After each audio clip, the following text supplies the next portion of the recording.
Donc on est reparti, on va rajouter quelques nouvelles interactions, tout simplement pour avoir un design un peu plus complet et beaucoup plus interactif et attractif pour les utilisateurs, ou du moins pour les bêta-testeurs.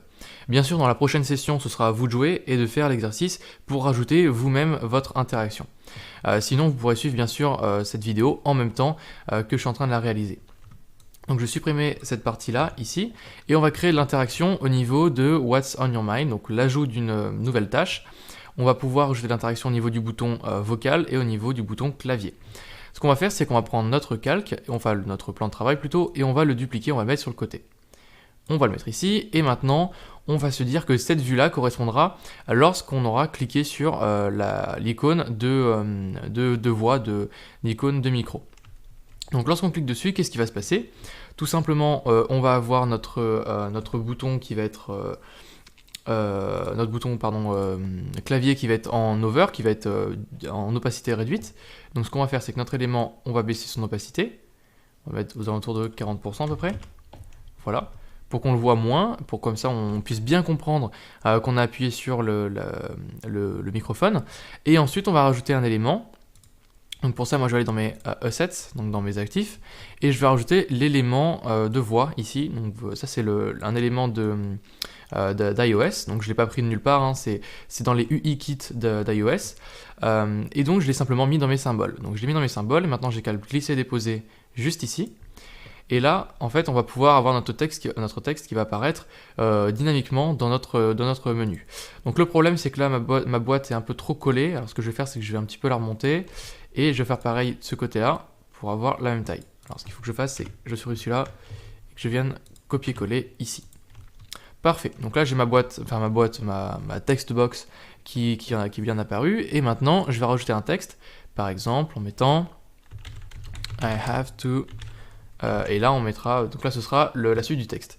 Donc là, on va le mettre en blanc, ou peut-être non, en gris, c'est pas mal. Et on va changer juste la police d'écriture en std book. Ça me semble pas mal. On va la placer correctement.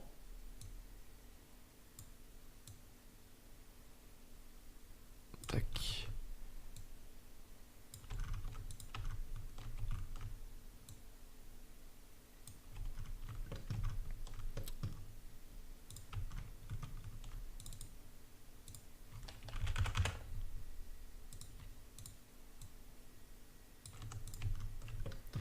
Bon, là ça me semble pas mal, on va tester ce que ça peut donner. Moi ça me plaît plutôt, j'aime beaucoup ce design là, donc je vais garder ça, peut-être un poil la grossir en mettant 18, hop, et je vais un peu la baisser et la décaler. Voilà, moi ça me semble correct. Et donc ensuite, donc là on a réalisé notre première page avec le bouton de voix cliquer. Maintenant on va faire la même chose, mais avec le clavier. Donc le clavier ça va être exactement la même chose, on duplique le calque, enfin le plan de travail encore une fois.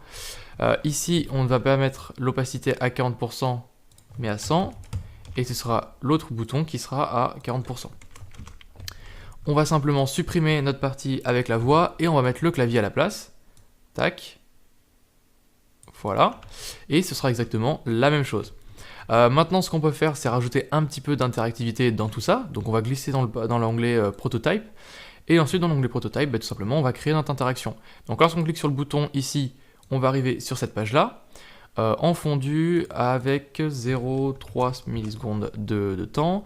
Lorsqu'on clique sur le clavier, on va arriver sur cet autre écran. Lorsqu'on clique sur Your Task, on va revenir sur l'écran Your Task. Cette fois-ci, par contre, en glisser vers la gauche. Voilà. Ici, on va faire la même chose. Parfait. Par contre, lorsqu'on est sur cette page-là et que on a cliqué sur la voix mais qu'on veut finalement passer sur le clavier, on peut le faire. On clique sur le clavier, on vient ici. Donc là, par contre, ce sera en fondu. 0,3 secondes, parfait. Lorsqu'on reclique lorsqu'on clique sur le microphone, on va revenir ici. Pareil. Lorsqu'on clique sur Done ici, on va dire que nous, on veut revenir sur la partie de liste des tâches. Donc on dit que notre... Non, quoique non, parce que lorsqu'on va cliquer sur Done, cet élément-là va disparaître et on va avoir notre bouton It's OK qui va nous faire revenir sur notre design. Donc, on se dit que quand on clique sur Done, on va revenir sur ce design-là. Tac. OK, en fondu. Et pareil, lorsqu'on clique sur... on va le mettre sur tout l'élément, on va revenir ici. D'ailleurs, ici, on va le supprimer. Hop, et on va simplement mettre sur tout l'élément. Ok. Là, ça me semble pas mal. On va tester tout ça. Donc, on est parti. On prend la liste des tâches. On appuie dessus. Et donc, maintenant, imaginons que j'ai envie d'ajouter une nouvelle tâche. Ok. J'ai envie de l'ajouter avec le micro. Très bien. Donc, I have to, machin. Très bien. Je clique dessus pour revenir après sur mon écran. Et ensuite, je vais dire It's OK pour dire que j'ai terminé.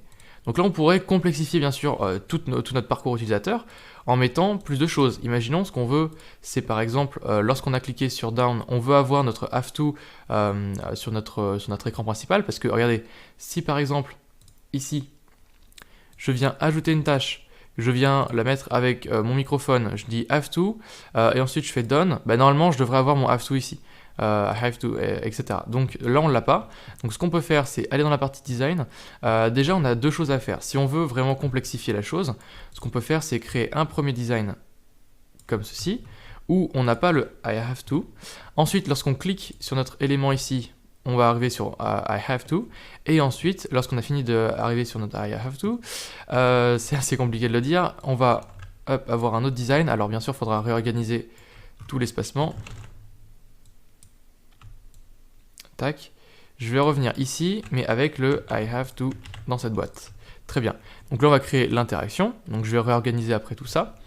Donc on a dit, lorsqu'on clique sur ça, on arrive sur ce plan-là. Ok, lorsqu'on arrive sur ce plan-là, lorsqu'on clique sur ce bloc-là, déjà on a enlevé ce truc-là, quand on arrive sur ce bloc-là, on arrive sur ce design-là, en mode fondu, etc. Très bien. Ensuite, lorsqu'on dit done sur ce bloc-là, hop, on va arriver sur ce bloc-là, qui lui va remontrer I have to.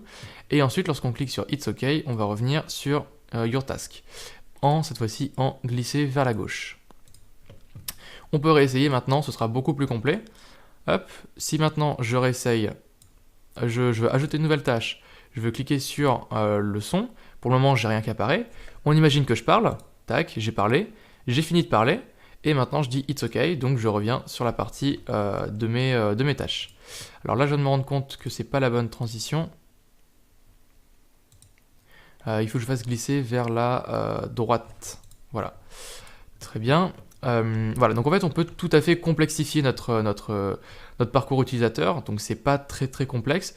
Ce qu'il faut, c'est juste être un petit peu cohérent dans nos tâches, faire des tests pour bien sûr pas se perdre. Donc c'est toujours un petit peu compliqué.